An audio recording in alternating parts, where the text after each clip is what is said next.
السلام علیکم. نن سبا پاکستان ته یو مذهبي سکالر راغلی دی ډاکټر ذاکر نایک. د هغه ډیره چرچه ده او مختلف بیانونه تاسو ګوره. هغه سرکاري مهمان دی، سټیټ ګیسټ دی ته وایي. ما وی چې نن درته د ذاکر نایک صاحب لږ مختصر تاریخ ووایم او یو دوه درې واقعات هغه بیان کړي او یو ویډیوز ما کتلي، نو چې پای درته خپل رای ووایم.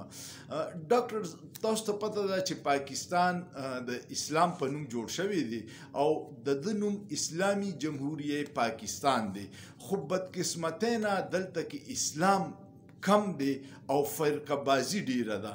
پاکستان کې اسلام په فرقو کې تقسیم دی او د نن 70 سال مخکې مولانا ابوالکلام آزاد د برصغیر د تقسیم هغه خلاف و او هغه یو خبره کړې وه او 100% صحیح شوه.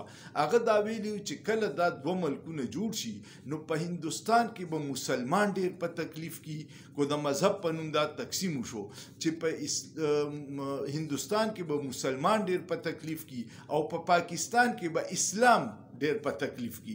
نو هغه کار دی پاکستان کې اسلام په نوم خو ملک جوړ دی خو فرقه بازي ده او فرقه واریت دی.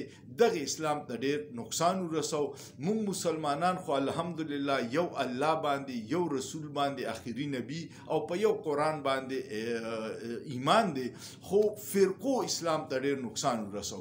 نو ډاکټر ذاکر نایک چې راتلو هغه باندې ډېر خلکو ویلکم وکړو او ډېرو خلکو په شدید تنقید وکړو. نو ما وی چې زه تاسو ته نن د ډاکټر ذاکر نایک لږ تفصیل ووایم. د ډاکټر ذاکر نایک خپل نوم دی ډاکټر عبدالکریم نایک. دی په 18 اکتوبر 1965 کې په بمبئی کې پیدا شوی دی. د ده د ښځې نوم فرحت نایک دی او د کشن چند چیلارام کالج کې سبق ویلی دی، ټوپی والا نیشنل کالج، میډیکل کالج اینڈ نایر کالج کې اینڈ نایر هاسپټل نه د سبق ویلی دی. MBBS ډاکټر دی. خو بیا په 1991 کې داسې وشو چې د اسلامي تبلیغ طرف ته راواوړېدو او د احمد دیدار نه ډېر متاثر او د پاکستان کې ډاکټر اسرار احمد نه ډېر متاثر او د هغه کتابونه به یې کتل.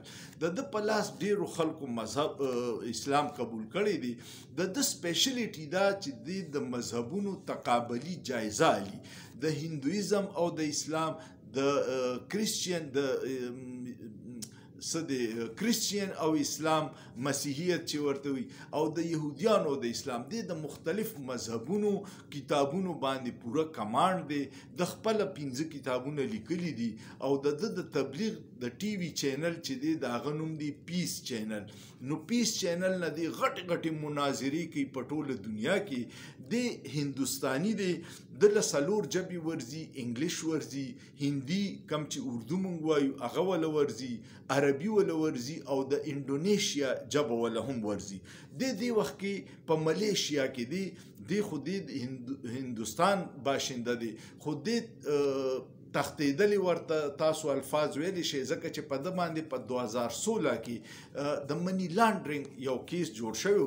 د ده یو اداره ده، د هغې نوم دی اسلامیک ریسرچ اینډ ایجوکیشن فاونډیشن او هغې ته په 2016 کې د برطانیې نه، د سعودي عرب نه او د مشرقي وسطي نه 15 کروڑ روپو فنډینګ شوی دی او د دغې فنډینګ باره کې هندوستاني جنسیانې تحقیقات کوي چې دا چرې منی لانډرینګ دی. نو دوی ته خطره پیدا شوه او د هندوستان نه لاړو او ملیشیا کې رهایش پذیر شو. په د پیس ټي وي باندې په 2016 کې په بنګلادیش کې هم پابندي لګېدلې ده او دا د ټول کارنامه ده.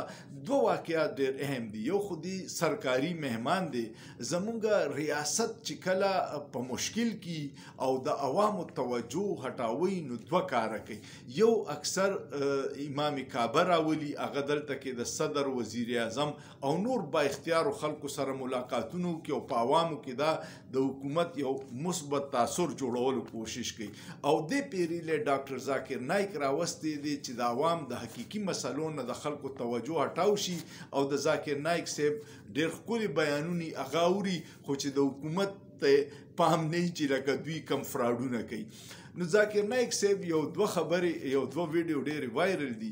یو ویډیو دا چې هغه وی چې زه کله راتلمه نو په ایرپورټ باندې زه سټیټ ګیسټ یم، سرکاري مهمان چې هغه ته ډېر توجهي پروټوکولي اسانتیاني وایي زه یې مونه بخلمه.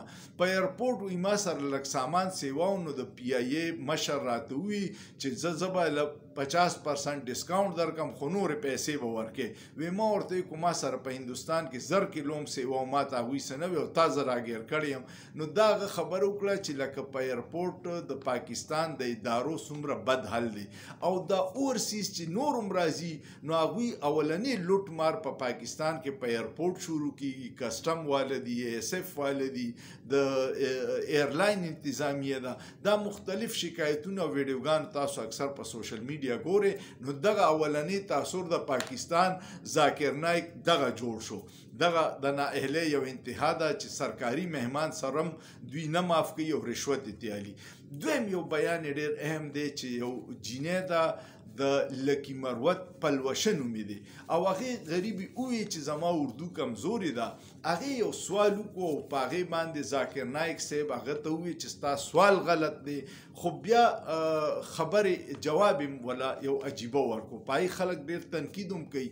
پلوشې بیبي ورته دا تپوس وکړو چې دا اسلامي معاشره ده خو زموږ په معاشره کې زنا ډېره عام ده، لواطت د هلکانو سره زنا ډېره عام ده، سود ډېر عام دی، دروغ دي، بدکاریانی دي. نو آیا دا څنګه ولې ده؟ نو ډاکټر ذاکر نایک ورته اول ووایي چې یو خو ستا سوال غلط دی، دویم یې ورته ووایي چې اسلامي معاشره نو په هغې کې به دا نه کېني، دا به اسلامي معاشره نه. دا سوال ډېر عجیبه دی ځکه چې جرایم د اسلام سره نه دي ریلیټډ. جرایم په هره معاشره کېږي. سعودي عرب کې خانه کعبه ده، سعودي عرب کې مسجد نبوي دی، د ټول نه سوا جرایم هلته هم کېږي او جرایمو دپاره اسلام کې سزاګانې هم دي. د غل نه به لاس کټ کې، د زنا سزا سنګسارول دي. نو دا ضروري نه ده چې یو معاشره دی اسلامي شي نو هغې کې به جرایم نه کېږي. جرایم به په هر معاشره کې کېږي، دا د انسان فطرت دی. جرایم ختمیږي په اخلاقي تربیت باندې. د مذهب سره د دې ډېر کم تعلق دی. تاسو وګورئ په دنیا کې بیسټ ملکونه چې دي چې هغې کې جیلونه رو خالي کېږي او بندېږي فنلینډ دی، د سکینډینیوین 10 ملکونه دي په هغې کې جرایم شره 0 ته راغلی او هغه ټول مذهبي خلک نه دي، هغه غیر مسلمه دي، د اسلام سره تعلق نه دي، خو د هغوی اخلاقي تربیت شوی دی. زموږ بدقسمتي څه ده چې موږ معاملات او عبادات جدا کړي دي. موږ په جومات کې به په مخ کې صف کې یو او سل تسبیح به اړو، خو چې جومات نه روځو نو هر 2 نمبر کار بیا موږ مسلمانان کوو. نو د دغه عباداتو چې زموږ په معاملاتو باندې اثر نه، دغه عبادات بیا کمزوري عبادات دي. نو چې څو پورې موږ د عباداتو سره معاملات دغه نه کو صحیح نه کو نو اسلام به دغسې اسلام خو ډېر عظیم مذهب دی خو زموږ معاشره به دغسې تنزلۍ ته رواني، تباهۍ ته به رواني. موږ حقیقي مسلمان چې دی هغه دی چې د هغه کردار نه، د هغه لاس او خبو نه بل مسلمان ته ازارونه رسي. تاسو وګورئ چې زموږ کردار څه دی. صرف مونځ او دس اسلام نه دی، معاملات اسلام دی چې په کومه ورځ مونږ معاملات خپل ټیک کړه. هغه ورځ یو رپورټ باندې ما ویډیو کړې وه د سوات نه والا د ډي ای خانه پورې د پیو مختلف سمپلې اغستې وي او په 100 کې 92 سمپلې فیل شوي وي، صرف 8 سمپلې پاس وي. نو سوچ وکړه چې په 2 کیلومیټره کې 50 مدرسې دي او 200 جماعتونه دي او 1 لیټر خالص پې نه ملاویږي. نو دا اسلامي جمهوریت پاکستان دی ځکه چې مونږه مذهب کې معاملات جدا کړي او عبادات مو جدا کړي. نو ذاکر نایک صاحب راغلی دی خپل معاملات او عبادات باندې بحث کوي. ما چې تاسو ته مختصر تاریخ ووایم. کو ویډیو مو خوښه شوه کمنټ وکړئ، لایک یې کړئ، شیر یې کړئ او سوچ پیو کې په سوچ کې څه ګناه نشته.